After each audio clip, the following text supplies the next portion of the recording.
inflection described this completely. We're going to talk about your concavity as well as your domain, your increasing, decreasing. We're going to talk the whole 9 yards here. So, before we go ahead, and when we're not picking up a calculator, we're going to tell me what this is going to look like. Aaron. It's going to be a parabola. It's going to be a parabola. Which way the end's going to behave? They're going to go up. How many roots should I have? 4. We should have 4 roots. How many turning points? 3 turning points. 4 minus 1. 3 turning points. I should have, my end behaviors will be up, both up. Okay, so let's see what we get out of this. I'm going to factor this. We're going to find our zeros first. Zeros, where do I locate my zeros? Where on the graph? The x-axis. And what is the value of y on my x-axis? 0. That's why we call them zeros. So, let's factor. What did he share that we can factor out? X squared. And what's left? X squared minus 25. Can we factor anything else? Okay? Let's factor again. These are your perfect squares. Let's set them all equal to 0.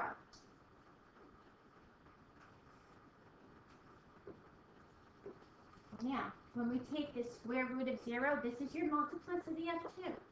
Because technically we're supposed to get a plus and minus. This is your double root. It counts twice. It causes my graph to bounce off the axis. This one and this one. So, let's start with these guys. We're going to have a negative 5. We're going to have a positive 5 and a 0. Now, Aaron told us his end behaviors go up. So, this is the end part right here. They go up. We know that these have to cross through because they're not double. So we know it has to come down. And we know that our double root has to bounce off that axis. It can't go through. So it can't come up here, right? Isn't it coming down here? Okay, so does everybody kind of see the pattern of this? We've got your W. There's your W. Now, I'm not so sure where it goes down, but we can graph that on your calculator.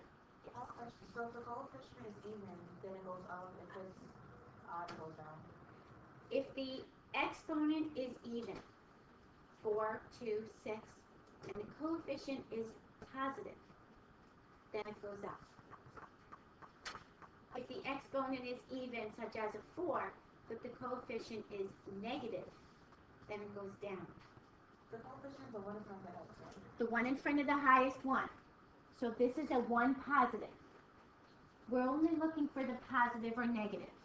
The positive forces it up. The negative forces it down. The even comes in your highest exponent. If your highest exponent is even, it's either going to go up or go down. If your highest exponent is odd, it's going to go like this or like this. Opposite. Okay, so then we look to see, is the coefficient positive or negative? Remember in yesterday's notes we said greater than 0, positive, less than 0, negative. Okay? All right, so you're going to graph that in your calculator for me. And we're going to find these points right here. These, are they called your absolute minimums or your relative minimums? Absolute. Because this is absolutely the lowest point on your graph, right? So, find your absolute minimum. Do a second count, find your minimum, locate one. Then locate the other.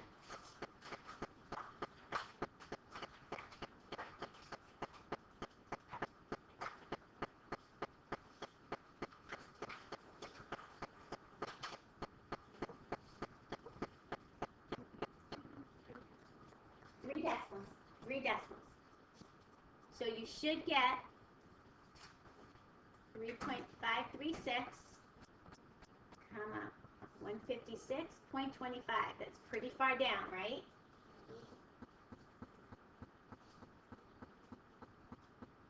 Negative, start negative. And this one is the same, but negative of 36.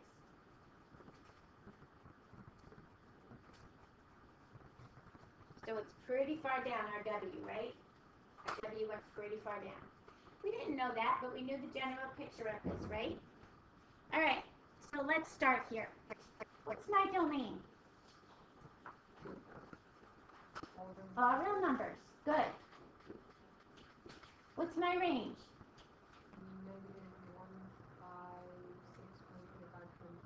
Okay, so we're at negative 156.25 to infinity. We need to know that minimum before we can find our range.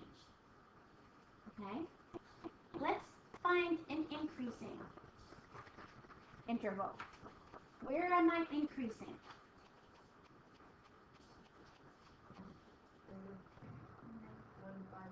Use your x values. Use your x values. My roller coaster is my y. My y is decreasing till it hits this point. This point is negative 3.536. Then it goes increasing to this point. Use your x's. So negative 3.536 to where? 0.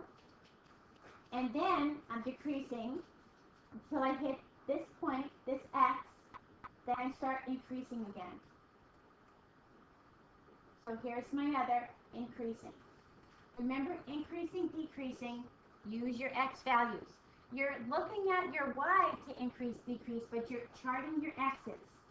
Where am I decreasing? Start on the left, I'm decreasing from where? Negative infinity to where?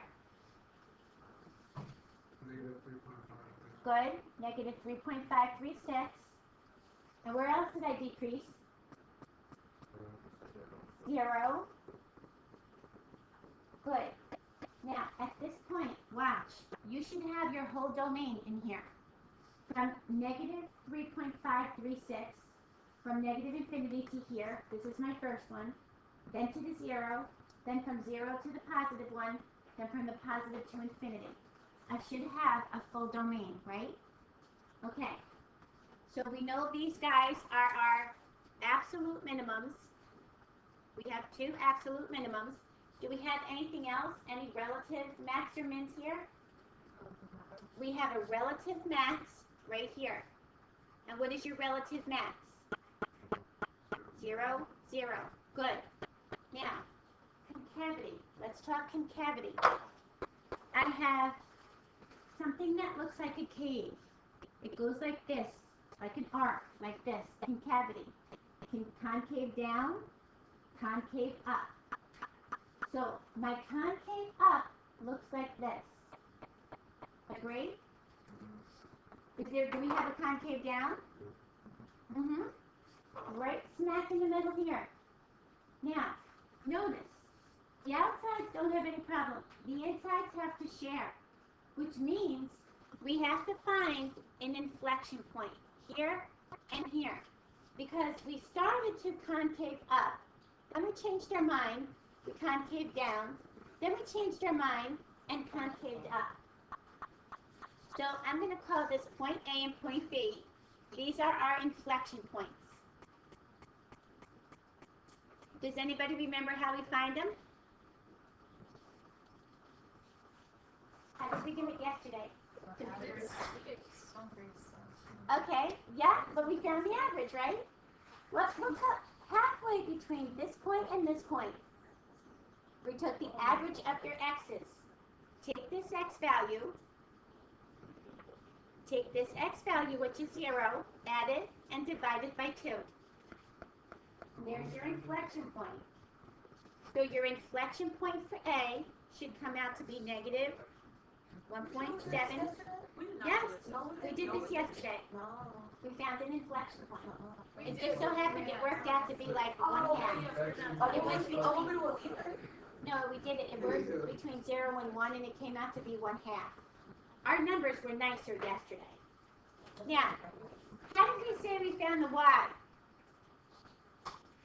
Go to your calc, do second calc, number 1 value,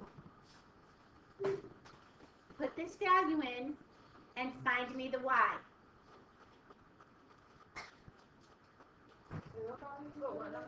Put this value in, negative 1.728, and find me the y.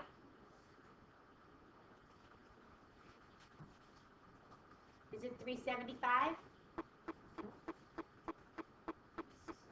I got negative 65.723. Oh, you got what? 0.735? Okay. Okay, so what do you think this other inflection point should be? What should be? B. If these two were the exact same on the minimums, what should my inflection point be? Chris, what's my inflection point? 1.728, negative 65.72. Good. Okay, there's my other inflection point. Now, all we have left to do is your concavity. So I'm concaving down. Here's my concave down, just this little piece. Use your x values from negative 1.728 to positive 1.728. What's nice about the concavity, it's like an inch, it's like you're increasing, decreasing. It uses the x values. I'm concaving up from here, all the way from here, from negative infinity until I hit this point. And I'm concaving up from this point to infinity. I got a lot going on my graph.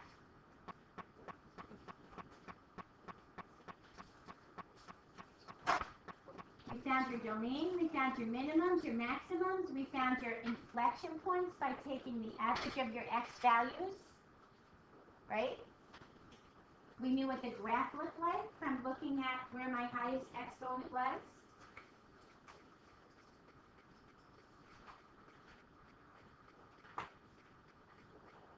Are we missing anything else?